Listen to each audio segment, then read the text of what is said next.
പിതാവിൻ്റെയും പുത്രൻ്റെയും പരിശുദ്ധാത്മാവിൻ്റെയും നാമത്തിൽ ആമേൻ. നമുക്ക് പ്രാർത്ഥിക്കാം.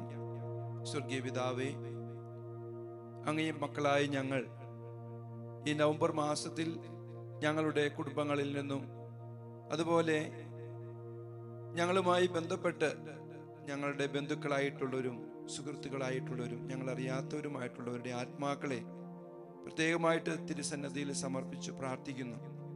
കർത്താവേ, അവരുടെ കുറവുകൾ പോരായ്മകളെല്ലാം പരിഹരിച്ച് അവരെ അങ്ങ് സ്വർഗത്തിൽ സ്വീകരിച്ച് അങ്ങയെ അനവരതം ആരാധിക്കാൻ ഈ ആത്മാക്കളെ യോഗ്യരാക്കണമേ. ആമേൻ.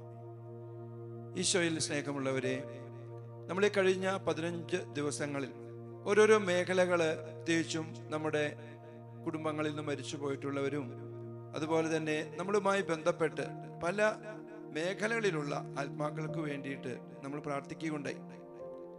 പ്രിയമുള്ളവരെ, ആത്മാക്കൾക്ക് വേണ്ടി പ്രാർത്ഥിക്കുന്നത് നമ്മുടെ ജീവിതത്തിൽ അനുഗ്രഹമായിട്ട് മാറും എന്നാണ് നമ്മൾ ഈ ദിവസങ്ങളിൽ ചിന്തിക്കുന്നത്. അവർക്ക് മോചനം ലഭിക്കുന്നത് വഴി നമ്മുടെ വ്യക്തി ജീവിതത്തില്, കുടുംബത്തില്, മറ്റെല്ലാ മേഖലകളിലും അനുഗ്രഹങ്ങൾ ഉണ്ടാകുമെന്ന്, തടസ്സങ്ങൾ മാറിപ്പോകുമെന്ന് നമ്മൾ തിരിച്ചറിയുന്നു. നമ്മൾ പലരും പ്രാർത്ഥിച്ചതിലൂടെ നമ്മുടെയൊക്കെ കുടുംബങ്ങളിലൊക്കെ ഒരുപാട് അസ്വസ്ഥതകൾ വിട്ടു മാറിപ്പോയിട്ടുണ്ട്. മരിച്ചവർക്ക് വേണ്ടി പ്രാർത്ഥിച്ചതിലൂടെ ചിലപ്പോൾ അത് വിവാഹ തടസ്സമാകാം, അതല്ലെങ്കിൽ ജോലി തടസ്സമാകാം, അതല്ലെങ്കിൽ രോഗപീഠകളിൽ നിന്നൊക്കെ ഉള്ള ഒരു സൗഖ്യമാകാം. അങ്ങനെ പല മേഖലകളിലും ഈ വലിയൊരു വിടുതലും നമ്മുടെ കുടുംബത്തിലും വ്യക്തി ജീവിതങ്ങളിലും ഒക്കെ സംഭവിക്കുന്നതായിട്ടൊക്കെ നമ്മൾ മനസ്സിലാക്കിയിട്ടുണ്ട്. പ്രിയമുള്ളവരെ, നമ്മൾ ഈ ദിവസം പ്രത്യേകിച്ച് നമ്മൾ പ്രാർത്ഥിക്കാൻ പോകുന്നത് ഏതെങ്കിലും പ്രത്യേക മേഖലകൾ വ്യക്തികളുടെ ജീവിതത്തിൽ വന്നു പോയിട്ടുള്ള, മരണം മൂലം വേർപിരിഞ്ഞു പോയിട്ടുള്ള ഈ ആത്മാക്കളുടെ ജീവിതത്തിന്റെ മേഖലകളെ നമുക്കൊന്ന് ഓർക്കാം. നമ്മൾ ഈ ലോകത്തിൽ ജീവിക്കുന്ന മനുഷ്യരെന്ന നിലയിൽ ദൈവം അവിടുത്തെ കൽപ്പനകള് നമുക്ക് നൽകിയിട്ടുണ്ട്. ദൈവത്തെ അറിഞ്ഞ് സ്നേഹിക്കാൻ വേണ്ടിയിട്ട്, നമ്മൾ രക്ഷ പ്രാപിക്കാൻ വേണ്ടി ദൈവം 10 കൽപ്പനകൾ നമുക്ക് നൽകിയിട്ടുണ്ട്.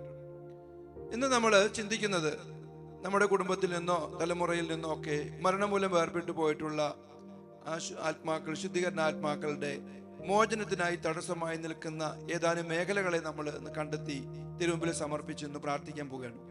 പ്രത്യേകിച്ചും ദൈവകൽപ്പനകൾ പാലിക്കുന്നതിൽ വീഴ്ച വന്നിട്ടുള്ള മേഖലകളുണ്ടാകും. നമുക്കറിയാം, പാപം എന്ന് പറയുന്നത് ദൈവ സ്നേഹത്തിന്റെ ലംഘനമാണ്. ദൈവം തന്റെ തിരുഹിതം നമുക്ക് വെളിപ്പെടുത്തി തന്നത് അവിടുത്തെ കൽപ്പനകളിലൂടെയാണ്. അതിനെ ഇപ്രകാരം സംഗ്രഹിക്കാമെന്ന് ഈശോ നമുക്ക് വെളിപ്പെടുത്തി തന്നു. എല്ലാറ്റിലും ഉപരിയായിട്ട് ദൈവത്തെ സ്നേഹിക്കണം, തന്നെ പോലെ തന്നെ അയൽക്കാരെ സ്നേഹിക്കണം. ഈ ദൈവത്തെ സ്നേഹിക്കുക എന്നുള്ളത് ആ ദൈവത്തെ പൂർണ്ണ ഹൃദയത്തോടും പൂർണ്ണ ആത്മാവോടും പൂർണ്ണ മനസ്സോടും സർവശക്തിയോടും കൂടെ സ്നേഹിക്കണമെന്നാണ് ഈശോ പറയുന്നത്. എന്ന് പറഞ്ഞാൽ ദൈവത്തിന്റെ സ്ഥാനത്ത് ഒന്നും തന്നെ നമ്മുടെ ജീവിതത്തിൽ വരാൻ പാടില്ല. ദൈവം കഴിഞ്ഞിട്ടേ ഉള്ളൂ ബാക്കിയെല്ലാം. എൻ്റെ ജീവിതത്തില് എൻ്റെ ജീവിത പങ്കാളി, അല്ലെങ്കിൽ മക്കള്, മാതാപിതാക്കള്, സഹോദരങ്ങളെല്ലാം. അപ്പോൾ ഈ ദൈവത്തിന് 1ാം സ്ഥാനം കൊടുത്തുകൊണ്ടുള്ള ഒരു ജീവിതമാണ് ഒരു ദൈവത്തിന്റെ മക്കളുടെ ജീവിതം. പ്രിയമുള്ളവരെ, ഈ ഒരു മേഖലകളിലൊക്കെ നമുക്ക് വീഴ്ച വന്നു കഴിക്കുമ്പോൾ സംഭവിക്കുന്നത് അത് പാപമായിട്ട് മാറുന്നു. അതിനപ്പുറത്തേക്ക് നമ്മൾ ആഴമായി ചിന്തിക്കും, മനസ്സിലാക്കുന്നത് പിശാചിന് നമ്മുടെ മേൽ ഒരു അവകാശം അതിലൂടെ കിട്ടുകയാണ്. ദൈവമക്കളുടെ പദവിയിൽ നിന്നും നമ്മൾ ആ വേറൊരു അവസ്ഥയിലേക്ക് മാറിപ്പോവുകയാണ്. ദൈവമക്കൾ എന്ന പദവിയിൽ നിന്നും തിന്മയുടെ സന്തതികൾ എന്ന ഒരു പദവിയിലേക്കാണ് നമ്മൾ തരം താഴ്ന്നു പോകുന്നത്. പ്രിയമുള്ളവർ, ഇപ്രകാരം മരിച്ചുപോയ ആത്മാക്കള് ദൈവത്തിന്റെ കൽപ്പനകൾ പാലിക്കുന്നതില് വീഴ്ച പറ്റി ദൈവത്തെ മറന്ന് ജീവിച്ചു പോയ ആത്മാക്കൾ ഉണ്ട്. കൂടുതൽ ആ മേഖലകളിലാണ്, പ്രത്യേകിച്ചും 1ാം പ്രമാണത്തിന്റെ മേഖലയിലൊക്കെ വീഴ്ച പറ്റിക്കഴിഞ്ഞാൽ ഗൗരവമായിട്ടുള്ള തെറ്റ് തന്നെയാണ്. പലപ്പോഴും അത് തിരിച്ചറിയാൻ പറ്റാത്തതിന്റെ പേരില് ഈ ആത്മാക്കൾക്ക് വിടുതൽ കിട്ടാൻ തന്നെ വളരെ ബുദ്ധിമുട്ടാണ്. അതുകൊണ്ട് നമ്മൾ കുടുംബമൊക്കെ ആയിട്ട് ബന്ധപ്പെട്ടും നമ്മൾ ആത്മാക്കൾക്ക് വേണ്ടി പ്രാർത്ഥിക്കുമ്പോൾ ഈ മേഖലകളെ ഒന്ന് സമർപ്പിച്ച് നമ്മൾ പ്രാർത്ഥിക്കണം. പ്രത്യേകിച്ച് നമുക്ക് ഈ ധ്യാനത്തിനൊക്കെ വരുമ്പോൾ ആളുകൾ പറയാൻ വെച്ചാൽ എൻ്റെ വീട്ടിലെ എൻ്റെ അപ്പൻ അല്ലെങ്കിൽ എൻ്റെ പൂർവികരായിട്ടുള്ളവരൊക്കെ ഈ മേഖലയിലൊക്കെ ദൈവത്തിന്റെ കൽപ്പനകൾ പാലിക്കുന്നത്, പ്രത്യേകിച്ചും 1ാമത്തെ പ്രമാണം അത് പാലിക്കുന്നതിലൊക്കെ ഒരുപാട് വീഴ്ച വന്നിട്ടുണ്ട് വെച്ചാൽ. അതുകൊണ്ട് അവരുടെ ജീവിതത്തില് പലപ്പോഴും ആത്മീയ മേഖലയില് ഒരു മൂടല്, ദൈവത്തെ വിളിക്കാനുള്ള ഒരു വിമുഖത, വിശ്വാസത്തിൽ ആഴമില്ലാത്ത അവസ്ഥ, ആത്മീയ കാര്യങ്ങളോടുള്ള ഒരു ഒരു നിസ്സംഗത ഒക്കെ കണ്ടിട്ടുണ്ട് എന്നവർ പറയാറുണ്ട്. അപ്പോൾ അവർക്ക് വേണ്ടി പ്രാർത്ഥിക്കാനും നമുക്ക് സാധിക്കുമെങ്കിൽ മക്കളെന്ന നിലയിൽ അവരുടെ പാപങ്ങളൊക്കെ നമുക്ക് വെളിപ്പെട്ട് കിട്ടിയിട്ടുണ്ടെങ്കിൽ ദൈവസന്നിധിയിൽ അതൊക്കെ ഏറ്റുപറഞ്ഞ് അവർക്ക് വേണ്ടി പ്രാർത്ഥിക്കാനൊക്കെ പലപ്പോഴും പറയാറുണ്ട്. അങ്ങനെ അവർ പ്രാർത്ഥിക്കുക വഴി ആ വലിയൊരു വിടുതല കുടുംബങ്ങളിലൊക്കെ വരുന്നത് കാണാൻ സാധിച്ചിട്ടുണ്ട്. പ്രിയമുള്ളവരെ, ശുദ്ധീകരണ ആത്മാക്കൾക്ക് വേണ്ടി നമ്മൾ പ്രാർത്ഥിക്കുന്ന ദിവസങ്ങളിലൊക്കെ നമ്മുടെ തലമുറയിലും കുടുംബത്തിലും ഒക്കെ ഈ പ്രകാരം ദൈവത്തിന്റെ കൽപ്പനകൾ പാലിക്കുന്നതിന്റെ ആ മേഖലകളിൽ ഈ മരിച്ചു പോയിട്ടുള്ള ആത്മാക്കൾക്ക് വന്ന വീഴ്ചകള് നമ്മൾ സമർപ്പിച്ച് ഇന്ന് പ്രാർത്ഥിക്കാം. നമ്മൾ കണ്ടു കുടുംബ വൃക്ഷത്തെ കുറിച്ചൊക്കെ കഴിഞ്ഞ ദിവസം നമ്മൾ കണ്ടതാണ്. അതായത് കുടുംബത്തിലൊരു വ്യക്തി പാപം ചെയ്തു കഴിയുമ്പോൾ എപ്രകാരമാണ് ആ കുടുംബത്തിലേക്ക് തിന്മ കടന്നു വന്ന് ആ കുടുംബത്തിൽ കിടപ്പാടം കിട്ടി ആ കുടുംബത്തിലെ വ്യക്തിയുടെ ജീവിതത്തിന്റെ വിവിധ മേഖലകളെ അത് പലപ്പോഴും ആധിപത്യം സ്ഥാപിച്ചുകൊണ്ട്, അവകാശം സ്ഥാപിച്ചുകൊണ്ട് ആത്മീയ മേഖലയിൽ എന്ന പോലെ ഭൗതിക മേഖലകളിലൊക്കെ അതുവഴി ഒരുപാട് തടസ്സങ്ങളും അതുപോലെ തന്നെ ആ ഉയർച്ചയ്ക്ക് തടസ്സമായി നിൽക്കുന്ന ദൈവത്തിന്റെ ഇടപെടൽ ഉണ്ടാകുന്നതിന് തടസ്സമായി നിൽക്കുന്ന ഏതാനും കാര്യങ്ങളൊക്കെ നമ്മൾ കാണുകയുണ്ടായി.